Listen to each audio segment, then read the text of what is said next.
자, 하나님께서 오늘 시편 14편 1절부터 7절을 통해서 무신론자를 저희하라는 주제로 우리가 이제 묵상하게 되었습니다. 자, 크리스찬과 소망이 두 명이 계속 천성을 향해 가는 거예요. 우리가 이제 이 천로역전 끝나고 나면은 혹시 여러분이 시간을 낼 수 있다 그러면은 가평에 있는 필그림 하우스에 한번 가서 천로역전 코스를 이렇게 쭉 기도하면서 한번 하는 것도 좋겠다, 그런 생각이 새벽에 들더라고요. 그리고 또 정말 막 이 교회 이 벽에다가 이렇게 큰 벽에다가 천로역전 그림 하나씩 다 이렇게 해놔도 좋겠다, 이런 생각도 들고, 그럼 예배당에 우리가 1층부터 예배당에 딱 들어오면 이제 하나님만 사랑하고 천성을 향해 갈 수 있는 이미지들도 있으면 참 어떨까, 이런 생각도 들더라고요. 그러니까 미술관에 가면은 그런 좋은 이제 미술들을 막 돌아가면서 이렇게 보잖아요. 그런 것처럼 그런 생각도 해봤어요. 괜찮겠습니까? 그래서 기독자와 크리스찬과 소망이가 이렇게 가다가 막 유혹에도 빠지고 막 자다가 쉬다가 넘어지기도 하고, 이런 모습이 다 우리 안에 있을 수 있잖아요. 또 있었고, 그런 생각이 들었습니다. 자, 크리스찬과 소망이 자신들을 미혹시키는 아첨정에게 속아가지고 이단 사입이 이런 사람들이죠. 큰 어려움에 빠졌지만은 천사의 도움을 받아가지고 빠져나오는 거예요. 여러분이 천사가 되시라고 그랬습니다. 할렐루야. 많은 이단과 사이비들이 영혼을 도적질한다, 이 말입니다. 그리고 다시 천성을 향해서 가고 있는데 저 멀리서 시온산을 등지고 오는 한 남자가 보이는 거예요. 시온산은 천국이잖아요. 우리가 가는 새 예루살렘. 제가 이렇게 2층에 올라오면서 예수님이 이렇게 안아주는 이 빛이 나는 사진을 액자를 보면서 거기 이제 천국에서 주님이 안아주시는 거잖아요. 꼭 천로역정의 마지막 승리의 순간 같잖아요. 다 모든 것을 허치고 다 갔는데 천성문 앞에서 예수님이 딱 안아주시는 거잖아요. 여러분이 교회 올 때마다 그런 감격으로 들으면 얼마나 좋겠어요. 할렐루야. 아무리 힘들고 어려워도 주님이 안아주실 때가 있음을 믿고 마지막 최후의 결승전까지 꼭 완주하게 해주세요. 완주하게 해주세요. 예전에도 제가 여러분에게 예화를 드렸지만은 제가 청년부 전도사 할 때 우리 청년 한 명이 군대 갔는데 몸이 아주 약한 사람이었어요. 공부를 하면서 음악 공부를 했는데 며칠이고 밤을 새고 공부를 하는, 음악 공부를 하는 사람이었어요. 작곡하고 막 이렇게 음악하는 사람이 밤에 주로 작곡을 하지 않습니까? 그러니까는 얼굴이 누렇게 떠가지고 금방 쓰러질 것처럼 몸이 이제 그렇게 쇠약한 사람이 된 거예요. 근데 군대를 갔는데 완전군장하고 막 그 먼 길을 행군을 하는데 도저히 갈 수가 없더라는 거죠. 무거워가지고 몸도 자기 그냥 걸어가기도 힘든 사람인데, 그런데 하나님께 기도했다는 거죠. 하나님, 내가, 그분이 장로님 아들이었어요. 내가 크리스찬인데 이렇게 낙오가 되면은 다른 병사들한테도 피해가 되고 또 하나님 영광 가리우고 하나님 힘을 주세요. 꼭 완주할 수 있게 해주세요. 이렇게 기도하는데 천사가 자기에게만 딱 나타나가지고 자기에게만 보이는 거죠. 그래서 자기를 다 완주할 수 있도록 도와줬다. 군대 갔다 와서 간증하더라고요. 할렐루야. 그러니까 하나님께서 하나님의 사람들이 기도하고 소원할 때 어떤 순간에도 이길 수 있는 힘을 주시고 때로는 업고 가시고 안고 가시고, 할렐루야, 그런 하나님이신 것을 여러분이 믿으셔야 되고요. 그런 하나님을 또 체험해야 됩니다. 할렐루야. 그래서 크리스찬과 소망이 가는데 시온산을 등지고 오는 사람이 있는 거예요. 이 사람이 소위 말해서 무신론자인 거예요. 오늘 시편 14편 1절에 나온 사람처럼 하나님이 없다고 말하는 무신론자. 근데 이 사람도 천성을 향해 가다가 수많은 과학주의, 수많은 세상의 그런 이성주의에 미혹돼서 시온산을 가다가 다시 돌아오는 거예요. 하나님은 없다라고 하면서 돌아온다는 거예요. 그런 사람들이 많죠. 너무너무 많죠. 자, 그래서 무신론자를 주의하라, 무신론자를 주의하라, 그런 말씀인 거예요. 우리가 이제 그 역사를 보면은요, 이 이성주의, 계몽주의가 일어나기 전에는 원래는 신본주의적인 이제 세계관으로 쭉 복음이 전해지면서 서양 세계도 이렇게 형성이 되고 이러지 않았습니까? 그러니까 신본주의로 하나님 중심으로 쭉 역사가 이렇게 진행되어 온 거잖아요. 그런데 이제 중세에 타락하면서 그냥 너무너무 그 인간의 권위주의 아래 하나님을 정말 영혼을 그 순수하게 거룩하게 하나님을 존귀하게 하는 게 아니라 인간의 권위와 인간의 어떤 욕심과 이런 것들이 교회 안에 다 들어오면서 세속의 황제 위에 교황이 있었잖아요. 그리고 교황의 승인을 얻어야 황제가 즉위를 하는 시대가 된 거잖아요. 그러니까 세상 사람들이 볼 때 야 저건 뭐야, 야 우리가 너무 우매한 거 아니야? 인간이 이성을 가지고 있는데 거기서부터 교권주의에 반발해서 계몽주의가 생긴 거잖아요. 이성주의가 생기고. 그래서 잠깐은 좋은 것 같았죠. 문명도 발달하고 뭐 여러 가지 그런 인쇄술도 발달하고 뭐 여러 가지 발전도 있었지만은 동시에 이제 하나님 없이도 살 수 있다. 더 나아가서는 우리가 하나님이다. 내가 하나님이다. 이렇게 쭉 흘러온 거 아닙니까? 그래서 이제 포스트 모더니즘 시대에 와가지고는 네가 신이다. 이제 공공연하게 그렇게 말하는 시대, 뉴에이지 시대, 다원주의 시대 이렇게 쭉 온 거잖아요. 그러니까 이런 모든 흐름이 오늘 누구예요? 존 버년이 살았던 17세기에 이미 무신론이 팽배해지는, 계몽주의가 팽배해지면서 하나님 없이 살 수 있고 우리가 하나님이다라고 하는 무신론자들이 막 생기면서 이제 하나님을 등진 사람들이 많아졌다는 거 아니겠습니까? 자, 그런 이제 역사적인 큰 흐름 속에서 오늘 우리가 이 주제를 생각할 수 있는 거죠. 우리도 마찬가지예요. 아이들이 아주 어렸을 때 4살부터 14살 때 복음을 제일 잘 받아들인다잖아요. 그래서 루시 부시라고 하는 선교학자가 4살 때부터 14살 사이에 있을 때 집중적으로 복음을 전하라 그랬어요. 그래서 거기서 은혜를 체험하게 되면 그 성령을 체험한 은혜가 그의 인생을 신앙적으로 다 지탱해 준단 말입니다. 그런데 그 나이가 지나가고 중고등학교, 대학교 가가지고는 이제 세상 교육을 막 받으면서 그런 체험과 확신이 없으면은 믿음이 흔들린다는 거잖아요. 그래서 이성주의에 매몰되는 거예요. 그런데 그거 아무리 그런 거에서도 내가 성령을 체험하고 하나님을 경험하면 절대 흔들리지가 않거든요. 흔들리지가 않아요. 무슨 자유주의 신학이 어떻고 별 얘기를 다 해도 내가 하나님을 성령으로 경험한 사람은 절대 흔들리지 않습니다. 할렐루야. 왜? 영이 하나님 앞에 이미 성령으로 거룩한 영으로 통치받고 있잖아요. 그래서 성령을 받으라, 성령 충만을 받으라 그렇게 말씀하신 거예요. 성령 충만을 경험하면 이 지성과 영성까지도 하나님의 통치 아래 딱 들어가니까 믿음의 역사가 와서 다 믿어지기 시작하는 거예요. 여러분과 저에게 하나님이 다시 한번 성령 충만을 부어주시기를 축원합니다. 할렐루야. 우리 하나님은 자연 안에서도 하나님을 알만한 걸 다 주셨다고 그랬죠.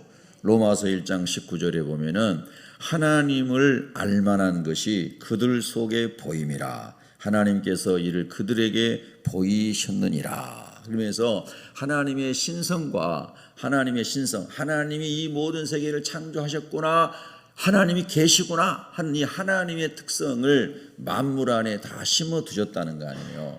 그런데 사람들이 하나님 모를 때는 만신을 섬기게 된 거죠. 소나무와 돌과 바다와 물과 태양과 비와 이런 모든 피조물을 섬기게 된 건데 그 피조물이 신이 아니라 그 피조물을 만드신 하나님이 피조물을 볼 때마다 그들에게 느껴지도록 경험되도록 했다는 거잖아요.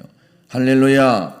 자, 그래서 그 하나님을 알만한 것을 다 주셨다는 거예요. 자, 무신론자들은 눈에 보이는 것이 전부라고 주장하면서 눈에 보이지 않는 영적인 세계를 부인하는 거잖아요. 그러나 여러분과 제가 이렇게 볼 때도 눈에 보이지 않는 세계가 양심부터 시작하여 생각과 지성과 공기와 수많은 것들은 눈에 보이지 않는데 우리가 흔히 말하는 것처럼 우리의 생명을 날마다 이어갈 수 있도록 하는 이 산소는 눈에 보이지 않잖아요. 이런 예화를 많이 하지 않습니까? 엊그제도 전도하면서 길거리에서 만난 그 어르신들인데요. 한 7, 80대 되시는 분들인데 참 희한하게도 그렇게 예수를 싫어하더라고요. 막 도망가요. 막 뭐라고 그러면서. 그런 사람 드물거든요. 근데 생각을 해봤어요. 야, 저분들 주변에 예수 믿는 사람 중에 엉터리가 있어서 그런가. 저분들이 그 시골에 사는 7, 80대 어르신들이 공부를 많이 한 것도 아닐 것이고 그렇지 않습니까? 농촌에 사는 분들이 일반적으로 생각할 때 또 보이는 것도 그렇고 실제로. 근데 왜 저렇게 예수를 싫어할까? 예수 말도 하지 말라는 거죠. 그리고 막 도망가요. 막 도망가. 가가지고 그래도 어머니 예수님 믿으셔야 돼요. 그러면 싫다니까 막 그러면서 막 가는 거예요. 2분이나 그러더라고요. 3분인가 그러더라고요. 그래서 야, 참 근데 미루어 생각해 본 거예요. 저분 주변에 있는 예수 믿는 사람들이 본의 안 됐거나 자기 집안의 어떤 그런 사람에 대해서 예수가 싫거나 진짜 예수님은 그런 분이 아니에요. 예수님 좀 들어보세요 하고 예수님을 소개하려고 해도 귀를 막아버리는 거예요. 막 가는 거예요. 그래서 참으로 너무너무 안타깝더라고요. 여러분과 제가 예수님이 구주로 믿어지고 참 앞이 하나도 안 보이는 세상을 살아가면서 오늘 또 주님께 모든 것을 맡기고 평안한 가운데 살 수 있는 것은 복 중에 복인 거예요. 예? 할렐루야. 근데 여러분 말씀대로 믿는데 성령이 우리 안에 가득 부어지도록 늘 사모하셔야 될 줄로 믿습니다. 그래서 사도 바울은 이렇게 말하는 거죠. 3층 천에 천국을 사도 바울이 보고 왔는데 그게 너무너무 놀라워서 고린도 교회에 보낸 2번째 편지에서 사도 바울이 이렇게 말했어요. 고린도후서 4장 18절에 보면은 우리가 주목하는 것은 보이는 것이 아니요 보이지 않는 것이니 보이는 것은 잠깐이요 보이지 않는 것은 영원함이라. 할렐루야. 그러니까 전체 물리학이 발달하고 그 다음에 이제 우주공학이 발달하면서 이전에 알지 못했던 더 광활한 우주가 있고 더 광활한 세계가 있는 것을 과학자들이 자꾸 얘기하잖아요. 그러니까 성경에 나와 있는 하나님의 말씀들이 이제 하나하나 더 밝혀지기 시작하는 거예요.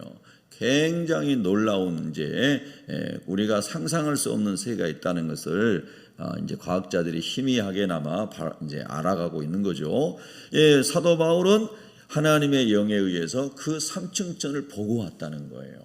예, 여러분 참으로 신비한 일이죠. 그래서 바울은 내가 주목하는 것은 또 예수를 믿는 그리스도인이 주목하는 것은 거기에 시선을 집중하는 것은 보이는 것이 아니고 보이지 않는 하나님의 나라입니다. 보이지 않는 영원한 하나님의 세계입니다. 할렐루야. 이걸 어떻게 믿을 수 있어요? 할 때 사도 바울은 자기의 순교로 증명한 거예요. 그 전에 그가 모든 뛰어난 지식과 그리고 명예와 베냐민 지파와 바리새인 중에 바리새인이었던 것과 가말리엘 문화에서 최고의 수학을 한 천재였던 것과 이런 모든 것들을 다 배설물로 여길 정도로 자, 세상에 있는 그런 모든 것은 우리가 땅에 살아가는 잠깐의 인생살이에서 필요한 것들이죠. 그러나 영원한 세계에서는 필요하지 않아요. 우리가 세상에서 배운 수학, 영어, 물리 이런 거 잘해서 과학자가 되고 최고의 학자가 되고 하는 거 땅에서는 필요하지만 우리가 하나님 안에서 영화로운 몸을 입고 천국에 가면 이거 다 필요 없는 거잖아요. 아멘. 우리가 세상에서 누리고 있는 부귀 영화 하나님 나라 가면 길바닥이 다 보석인데 이거 다 필요 없는 거잖아요. 땅에. 할렐루야. 그러니까 사도 바울이 그걸 보고 와서 또 주님과 함께 하나님 나라에서 왕노릇하는 이 너무너무 영광스러운 주님의 나라를 보고 와서 하나님 할렐루야. 그러고 나니까 땅에 있는 거를 내가 다 이제 뒤로 하고 하나님 나라 위에 살아야 되겠다. 보이지 않는 하나님 나라만 주목하고 살아야 되겠다. 이런 결심이 섰다는 거예요. 그럼 우리는 천국을 바울처럼 보고 오지 못했을지라도 성령이 그 말씀이 믿어지게 하면 그 은혜가 또 오는 거예요. 성령께서 말씀이 믿어지게 하면 그 소망이 막 일어나는 거죠. 할렐루야. 그래서 우리 기독교 역사에 주기철 목사님이나 수많은 순교자들이 있었는데 다 기록은 없지만 그 순교자들이 다 천국을 보고 온 건 아니거든요. 하나님의 사람들이 그 본 것을 믿고 순교하고 헌신하고 주를 위해 살아가는 것을 보고 성령이 역사해서 순교하는 사람들을 보면서 믿음이 확 자라서 나도 저 소망을 가지고 살아야겠다면 오히려 배신하고 주님을 배반하고 도망하는 사람이 아니라 그 순교의 자리에서 하나님의 영이 강력하게 임하여 믿음이 확 자라는 역사가 일어났다는 거예요. 오히려. 할렐루야. 그러니까 터툴리안이 말한 것처럼 이 순교자의 피가 교회의 씨앗이 된 거예요. 교회는 꼭 건물만 말한 게 아니라 예수 믿고 구원받는 우리 심령이니까. 할렐루야. 이 순교자들의 피를 보면서 오히려 믿음이 확 일어난, 얼마나 하나님 나라가 좋으면 저렇게까지 순교할 수 있을까?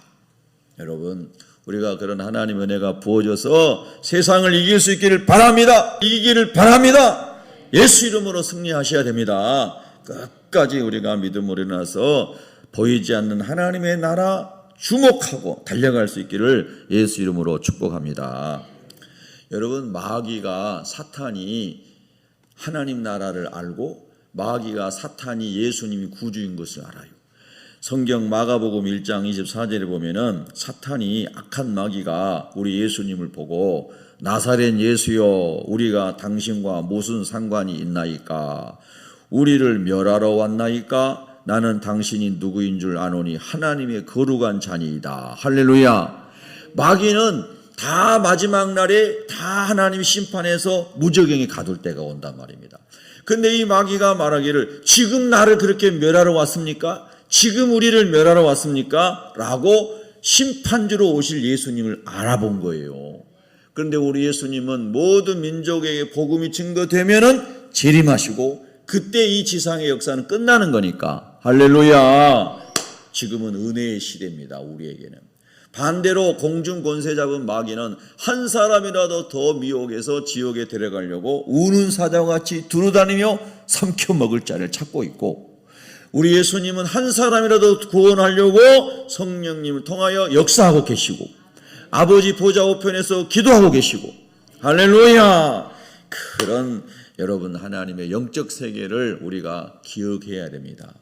그래서 마귀도 예수님이 하나님이신 것을, 거룩하신 하나님인 것을 알아본단 말입니다. 당신이 누구인 줄 아노니 하나님의 거룩한 자니이다. 즉 당신이 하나님이십니다. 이 말이에요. 참 인생은 신비입니다. 여러분, 생명이 신비고요. 이제 조금 있으면, 입추는 이미 지났지만 조금 있으면 눈은 이제 다 녹고, 그리고 파릇파릇 새싹이 올라오겠죠. 신비롭지 않습니까? 사람이 그런 거 못하잖아요. 생명의 신비입니다. 아무리 생각하고 평생을 생각해도 신비입니다. 그렇죠. 우리 인생이 신비입니다. 어떻게 우리 인생이 DNA들이 이렇게 만들어지고, DNA는 종을 넘어설 수 없다고 그러잖아요. 그래서 과학자들이 말합니다. 오늘 주제 중에도 그게 나오는데요. 무신론자들이 과학주의자를 신봉하지 말라. 찰스 다윈이 진화론 종의 기원을 쓰면서 진화론을 퍼뜨렸지만은, 그러나 DNA가 종을 넘어서 변형되고 이렇게 되지 않는다 하잖아요. 그러니까 성경의 창조, 종류대로 창조하신 하나님 말씀이 진리다 이 말이에요. 할렐루야. 그래서 우리가 사탄도 영적인 세계 속에서 예수님이 하나님이신 것을 안단 말입니다. 무신론자들은 과학만이 진리라고 주장하고, 리차드 도킨슨 같은 이런 사람들이 또 막 앞장서 가지고 버스 광고를 하고 막 다니면서 유럽의 수많은 영혼들을 무신론에 빠뜨렸어요. 우리나라도 마찬가지예요. 그런 사람들이 많았어요. 그런데 여러분, 그거는 다 가설에 불과한 거예요. 1859년 찰스 다윈이 얘기한 종의 기원으로부터 나온 이런 모든 과학주의에서 나오는 진화론은 허구입니다. 진화론은 가설에 불과해요. 가설. 진화가 되려면 중간화석이 반드시 발견이 돼야 되는데, 여러분이 균형 있게 지적 설계를 주장하는 창조 과학자들이 쓴 책도 읽어보고 진화론자들이 쓴 책도 읽어보면 중요한 것은 중간 화석이 없어요. 진화할 때 있어야 된 중간 화석이 있어야 되잖아요. 중간 화석이 발견된 적이 없습니다. 우리가 학교 다닐 때, 고등학교 다닐 때 배웠던 시조새도 중간 화석이 아니에요. 그냥 그런 새가 있었대요. 실제로요. 중간 화석이 아니에요. 그러니까 우리가 막 무턱대고 학교 다니면서 배운 거는 다 맞다 라고 어린 시절에서 배워가지고 잘못된 지식을 가지고 있으면 안 돼요. 이제 우리는 그런 시대를 벗어났잖아요. 얼마든지 인터넷 검색을 통해서도 그런 정보들을 얻을 수가 있어요. 그러니까 여러분, 우리 자녀들이 과학을 탐구하면서 하나님의 세계를 발견해 나가는 것은 격려해야 되지만 무신론자가 되지 않도록 잘 경계해야 된다는 거예요. 할렐루야. 늘 말씀드리지만 생명의 기원과 죄의 기원과 양심의 기원과 공의의 기준과 죽음의 문제와 죽음 이후의 문제에 대한 해답은 예수님뿐이고 성경뿐인 거예요. 다른 데 답이 없어요. 다른 데 답이 있으면 거기다 인생을 맡기죠. 그러나 답이 없어요. 인생에 있어서 가장 오랫동안 수행하고 고행을 했던 우리나라 불교의 정말 기독교식으로 말하면 성자라고 말할 수 있는 성철 스님도 자기 죄가 얼마나 많은지 수미산을 덮는도다 그랬어요. 자기로 말미암아 수많은 사람이 지옥 가게 됐으니 자기가 열반할 때 남긴 말이 그거예요. 그런데 여러분, 제가 여러분에게 말씀드렸지만 조계종, 그가 있었던 조계종은 대승불교인데 부처가 창시한 불교가 아니에요. 석가모니가 창시한 불교는 소승불교고, 저 인도 밑에 오른쪽에 바다에 있는 스리랑카라는 조그만 나라가 아니죠. 그 나라에만 조금 남아 있어요. 부처가 만든 소승불교는. 소승불교는 극락이 없어요, 원래. 그런데 누구예요? 용수라고 하는, 우리나라 한문으로 번역은 용수라고 번역되는 사람이 석가모니 죽은 다음에 700년 후에인가 나타나가지고 자기가 대승불교를 만든 거예요.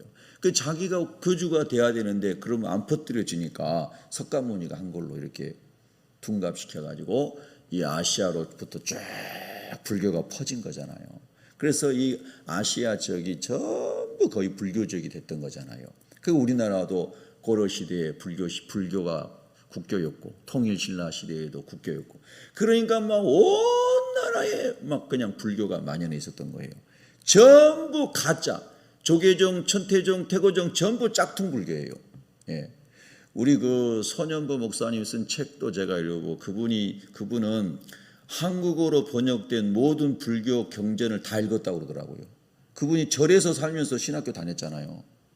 예, 스님 밑에서. 스님이 신학교 등록금 내주고, 스님이 숙식 다 제공해주고, 자기 제자 만들려고 그랬는데, 새벽에는 목사님은 절에 살면서 새벽에는 절 밑에 있는 교회 가서 새벽기도 드리고, 스님은 목닥도 드리고 그랬다잖아요. 그러니까 하나님이 특별하게 이분을 쓰신 것 같아요. 그래서 이분 말은 불교 신자를 전도하기에 제일 좋대요. 야, 하나님이 예비하신 분이 특별해요. 특별해. 그러니까 하나님이 각 전도할 수 있는 사람들을 이 사람을 통해서 전도하게 하고 저 사람을 통해 전도하게 하고 하나님이 다 맞게 예비하시는 것 같아요. 보니까. 할렐루야. 예, 또 어떤 사람은 또 어떤 분야에 전도 잘하는 사람이 있잖아요. 운동하는 사람, 운동 분야에. 누구예요? 우리나라 그 좀만 해갖고 눈 똘망똘망한 축구 선수 있잖아요. 이영표 같은 사람 보세요. 예, 그리고 또 연예계의 윤영주 장로님은 막 맨날 만나면 예수 믿으라니까 막 사람들 도망다녔다 하잖아요. 예. 그 정도로 하나님이 각 분야에 하나님의 은사를 주셔서 복음을 전하게 하시는데, 이 사람들의 공통점은 다 예수님을 성령으로 만난 사람들이에요. 할렐루야. 그래서 저와 여러분이 오직 성령의 충만을 주옵소서 기도해야 되는 말이에요. 여러분 막 통성으로 기도하고 막 은혜를 사모해 보세요. 그러면 성령이 위로부터 확 부어져서 믿음이 싹 들어오게 돼요. 할렐루야. 세상을 이길 수 있는 권능이 성령으로 말미암아 일어날 줄로 믿습니다. 그 성령 세례를 받으니까 이제 예수님의 제자들도, 예루살렘 교회 성도들도 확 터져서, 뿔뿔이 터져서 집도 없고 뭣도 없고 아무것도 없는데도 하나님이 먹을 양식 주시고 다 하나님이 세계 복음화에 쓰신 줄로 믿습니다. 할렐루야. 무신론자들은요, 인간이 선하고 무한한 가능성이기 때문에 신의 경지에 이를 수 있다고 그렇게 주장하잖아요. 그래서 내가 신이다, 네가 신이다, 이렇게까지 왔다 이 말입니다, 지금. 그러나 여러분, 성경은 인간은 죄인이며 인간은 연약한 존재고 인간은 유한한 존재임을 말씀하는 거죠. 계몽주의, 이성주의가 발달하면서 야 이렇게 되면은 우리가 말하는 유토피아를 인간의 이성으로 만들 수 있지 않을까라고 생각했어요. 그런데 여러분이 아시다시피 그 계몽주의와 지성주의의 발전은 인간의 죄 문제를 해결하지 못했어요. 그래서 이 역사에 나타난 게 뭡니까? 세계 1차 대전, 세계 2차 대전, 수많은 사람이 짐승처럼 죽어가는 가장 폐악한 역사가 지성주의에서 시작된 거 아닙니까? 사람의 머리로 만드는 무기들, 핵무기들, 수많은 인간의 죄악의 이 근본 죄악의 뿌리에서부터 이 모든 악한 게 나온 거예요. 인간은 본래부터 악하다. 모든 인간은 죄인이다. 할렐루야. 그러므로 예수님이 절대적으로 필요하다. 하나님께로 돌아가야 한다. 디폼된 우리의 무너진 형상이 리폼되어서 하나님의 자녀로 회복되어야 된다. 할렐루야. 그리고 성령과 말씀으로 트랜스폼되어서 거룩한 사람으로, 예수님을 닮은 사람으로 세워져 가야 한다. 믿으시면 아멘. 그래서 여러분, 과학주의는 우리를 하나님의 사람으로 온전히 만드는 것이 아니고 자기 자신을 신뢰하게 하고 사람이 신이 되게 하는 대로 역사가 흘러왔다는 뜻입니다. 앞으로도 마찬가지예요. 과학주의가 우리의 심령을 거룩하게 하는 거 아니에요. 우리가 살아가는데 편리한 도구들을 만들어주는 것은 사실이지만은, 그러나 그것이 우리 영혼을 새롭게 하고 하나님 나라의 소망을 가지고 살아가게 하는 것은 아니다 이 말입니다. 그래서 여러분, 무신론자들의 미혹에 새 예루살렘 성을 등지고 시온 산을 등지고 오는 한 남자처럼 그런 무신론자의 궤변에, 강조하자면 궤변에 넘어가지 않도록 말씀으로 살아가야 될 줄로 믿습니다. 그래서 여러분이 말씀을 잘 읽으세요. 잘 사모하고 읽고 하나님 깨닫게 해주세요. 이 말씀이 체험되게 해주세요. 이 말씀을 붙들고 살아가게 해주세요.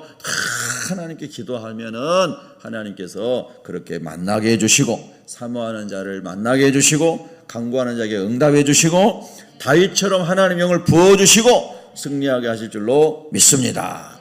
우리는 다 죄인에 불과해요. 연약합니다. 흠이 많아요. 자꾸 넘어질 수밖에 없어요. 그래서 우리는 여러분이 가지고 있는 지식을 신뢰하면 안 되고 하나님을 신뢰해야 될 줄 믿습니다. 꼭 여러분이 정근모 장로님이 쓴 책도 꼭 읽어보세요. 그분이 천재 중에 천재인 사람이잖아요. 과기처 장관을 2번이나 하셨고, 그러나 그분의 책을 보세요. 읽어보세요. 얼마나 그분이 하나님 모를 때는요, 뭐 천재적인 사람, 천재 중에 천재니까요. 학교도 다 월반해갖고 빨리 졸업하고, 뭐 가장 젊은 나이에 미국에서 교수하고, 그런 사람이 결국은 자기 자녀의 아들의 질병의 문제 속에서 아무리 내가 과학자고 내 친구들이 다 저명한 의사일지라도 이 문제를 해결할 수 없다는 일반 인간의 절망에 부딪힌 거잖아요. 한계에 부딪힌 거잖아요.